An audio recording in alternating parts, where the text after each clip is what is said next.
Telah terjadi insiden kebakaran di area samping tempat karaoke keluarga Happy Puppy, Jalan Ot. Patimae Pautalake, Ambon, Maluku, Jumat, 27 Desember 2024.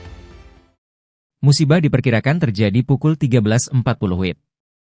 Pengamatan tribunambon.com, kepulan api dan asap membumbung tinggi. Sementara para petugas dari pemadam kebakaran juga berupaya memadamkan api. Sekitar 4 mobil pemadam kebakaran diterjunkan. Hingga pukul 14.30 WIB, proses pemadaman masih berlangsung. Belum diketahui pasti penyebab kebakaran yang terjadi.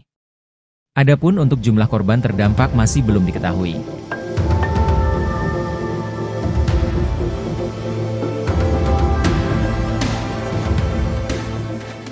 Download Tribun X sekarang, menghadirkan lokal menjadi Indonesia.